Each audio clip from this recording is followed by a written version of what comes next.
feel like we all look really different. I mean, I genuinely think in our hearts we feel that. But we get a lot of people thinking like, oh, you guys must be brothers, you know, and I don't... In some cases, twins, but twins, that's a even, stretch for me. But the People, fact that it come happens on. is, I don't know, it's like kind of eye-opening. Depends on who's looking, I guess. But what we've kind of decided is that I think a lot of it that we don't realize is in the mannerisms. You know, like a lot of times like this. Like we'll just all be just like, you know, arms crossed. We do certain things that we don't realize, and I think people can just spot it. Like the fact that we're together, the fact that we have similar mannerisms, and that we're just close enough in look. I think people just really get the brother thing. Really. Yeah. Our voices on the phone, Alejandro's and I, sound pretty similar. Like as kids, we used to mess with people. And even my dad recently was like, dang, like it still hits me sometimes, like, because I think I called and he thought it was Alejandro or whatever. Well, it even fools me. But our singing voices, for some reason, didn't. I don't get like why our talking voices are similar, but our singing voices aren't similar. The one I've been thinking about is actually just kind of has to do more with sort of the way we grew up. I don't know why, but growing up as kids, I always had this fascination with like Japanese culture. Like we took karate as kids, and like I just love ninjas. Yeah, exactly. But like the samurai, like that lifestyle of just being kind of like humble, hardworking, and it would have something to do with Japanese culture.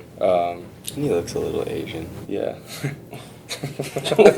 We could always sort of tell. Like we were so young, we didn't really know what like music even kind of was, or like what made a good musician or singer, but like you could always kind of tell that Alejandro has, like, he sounded more like what we were trying to, you know, the song. Whether it was Whitney Houston. You're like, there's something there, good. You know? We sound bad. Yeah, like there's something. There's something going on. And then from there, we started to play instruments just to accompany our voice, just to have like the whole package, and then it kind of like took off, I guess. When he was like, I was 16, he was 14. I think I was probably, I don't know. Yeah, it was pretty natural progression after that.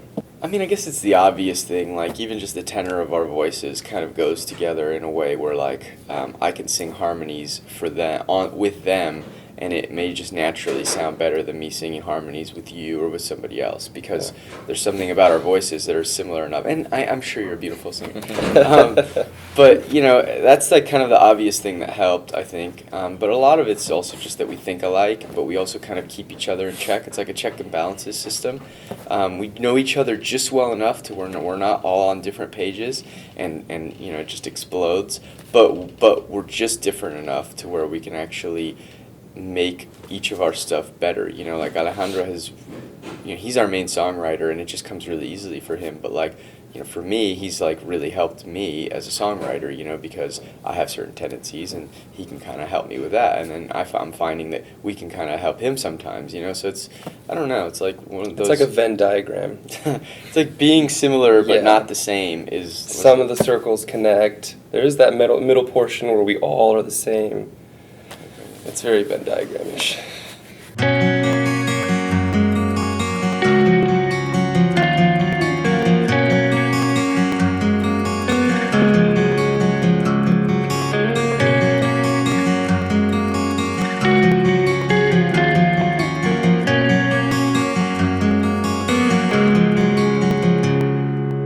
Some of the best touring memories we've had, I mean, at least for me, the first one that pops out is probably our first Philippines tour. We went for like 4 or 5 days or something like that. Yeah. A handful of shows. It was a brief run. And it was like I just remember like the first time that we walked on stage on the first show, it was like inside a mall, so it was indoors, and it just like the people screaming and the acoustics, it was just like, it was weird. It was crazy. Like shook me. It was like really nerve-wracking, but like in a really good way. It was like, what is happening? There's like thousands of people there.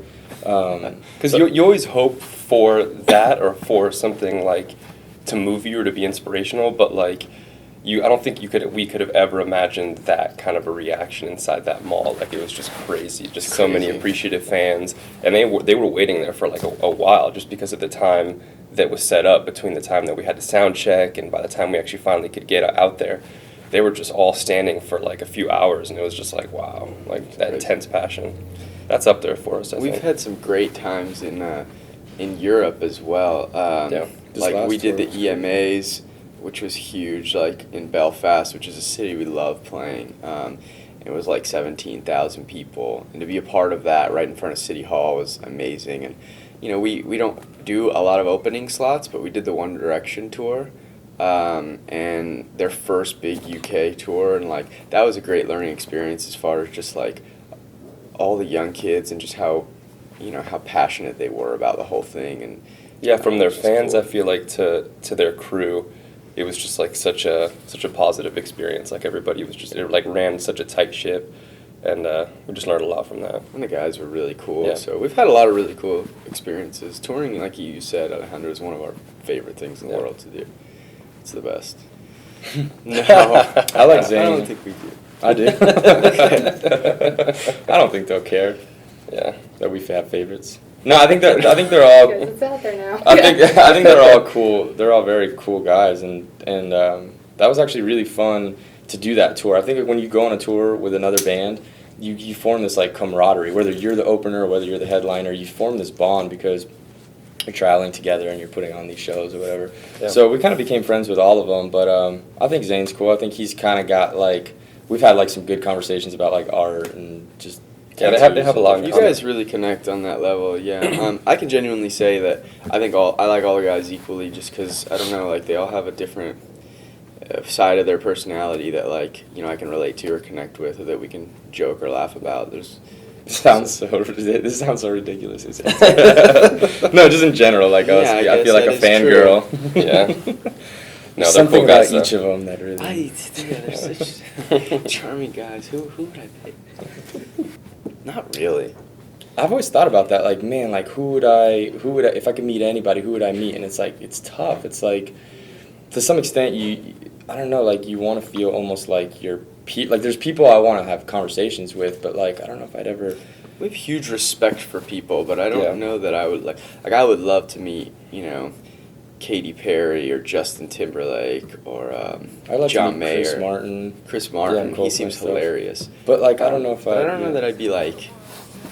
I'd like to think we wouldn't be starstruck as much because it's more of like on a respect level than like a fangirl level. Feeling your touch all around, and peacefully hearing the sound of silence around us. I'm so glad we found us this way.